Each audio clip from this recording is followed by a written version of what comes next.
Olá, amante do terror. Há tempos que vemos vendo vários filmes e vídeos de terror e horror, só que nunca paramos para pensar que tipo de subgênero de horror ou terror é o nosso favorito. Esse vídeo de hoje vai listar alguns deles, alguns porque são muitos, o que pode deixar o vídeo muito longo e muito maçante. Então vamos naqueles que melhor conhecemos, não só dos cinemas, mas também da internet. O slasher é um dos gêneros mais populares do cinema. Nem sempre tem algo sobrenatural, mas sim é um daqueles que o antagonista é um assassino em série geralmente, tipo Jason Voorhees, Michael Myers, Freddy Krueger, Leatherface, Jigsaw, dentre outros. Como eu disse, às vezes pode ser algo sobrenatural, como Jason Voorhees, que é um morto-vivo que mata qualquer um que se aventure no acampamento Crystal Lake, ou Freddy Krueger, um assassino que ataca nos pesadelos, e o mundo real é afetado junto. Também talvez o Michael Myers, que aparenta ser um ser humano comum, mas que não importa o quanto de dano ele receba, ele nunca morre. Outras vezes pode não ser algo sobrenatural, tipo Leatherface, que é um maníaco com uma serra elétrica, ou Jigsaw, que é um justiceiro maníaco que não mata com as próprias mãos, e se empreende em armadilhas mortais, em jogos mortais.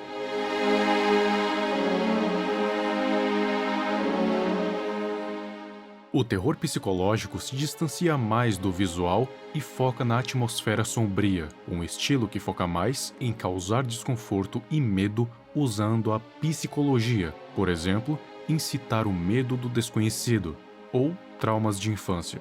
O exemplo clássico é dos espaços liminares, onde não tem nada lá, mas você fica desconfortável por uma série de fatores que te incitam a ficar com medo, ou não necessariamente com medo, mas desconfortável. O terror psicológico faz com que você tema algo que pode vir a acontecer, ou então não acontecer, ou ter sensações de ter olhos te observando ou observando o protagonista, também perseguições imaginárias, enfim, tem várias coisas que caracterizam o terror psicológico, mas a principal é dar a entender que vai mostrar algo que pode acontecer, mas que quase nunca acontece.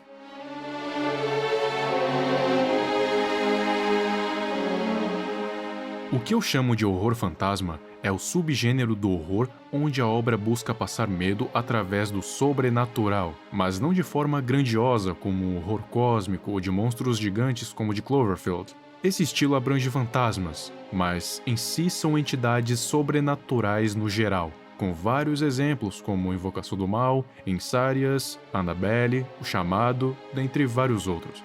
Entre as entidades podemos citar demônios, espíritos vingativos e poltergeists. Esse gênero nem sempre é de terror, às vezes pode ser de ficção científica, comédia, fantasia, etc, etc, etc. Mas o de hoje é focado no horror. O horror de monstros abrange várias coisas, por exemplo, zumbis, criaturas mortas-vivas que devoram carne humana. Cada obra representa de uma forma diferente. Por exemplo, em The Walking Dead, os zumbis são decompostos, lentos e sem capacidades cerebrais complexas. Já os de Guerra Mundial Z são rápidos, fortes e possuem uma certa capacidade de raciocinar. Outros exemplos são lobisomens, vampiros, monstros mitológicos e monstros gigantes. O meu subgênero favorito, diga-se de passagem, às vezes chamado de horror cósmico, outras chamado de horror Lovecraftiano. É um estilo de horror que vai muito além do sangue, ou até mesmo da própria terra. Ele trata do principal medo dos humanos, o desconhecido, geralmente trazendo questões que os humanos não conseguem compreender, algo vindo de outros cantos do universo, seres cósmicos sobrenaturais, eventos que a ciência não pode explicar e algo que não são os humanos que causam sobre a própria humanidade. O tema gira em torno principalmente de questões de conhecimento arcano, proibido e perigoso, loucura, riscos das descobertas, religião, superstições, cosmos, dentre muitas outras questões que giram em torno de uma só coisa: o desconhecido.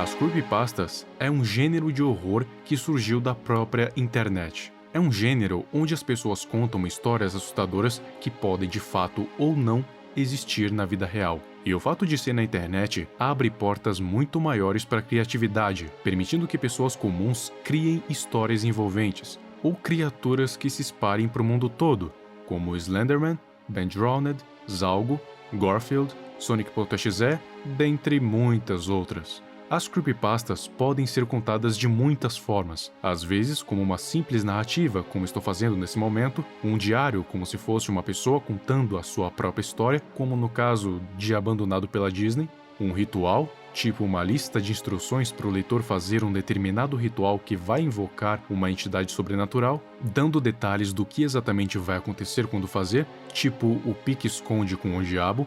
Claro que não se limita somente a isso. Como eu disse, as creepypastas abrem portas para a criatividade dos autores para fazerem como eles bem entenderem. Acho que a única regra que existe é fazer uma história de terror.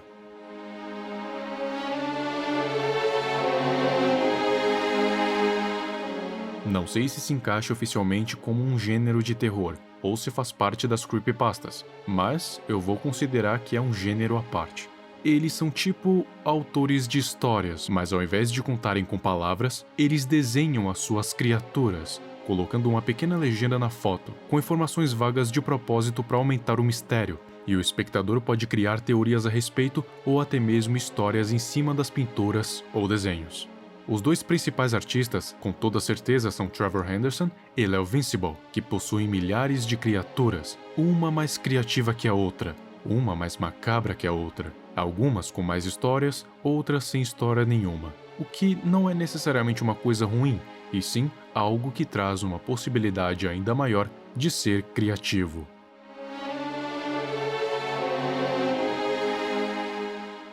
O horror analógico, na real, vem do estilo de filmagem found footage, que nada mais é do que um estilo do cinema, onde em vez de várias câmeras fixas filmando de vários cantos, é uma pessoa filmando como se realmente fosse uma filmagem encontrada, o que passa a impressão de que aquilo realmente aconteceu, embora seja só ficção.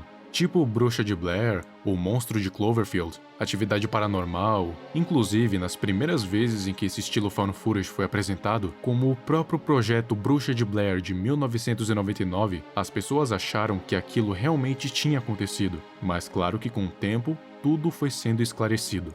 Do estilo found footage surgiu o analog horror, que é uma mistura do found footage com uma filmagem analógica. E o que é uma filmagem analógica?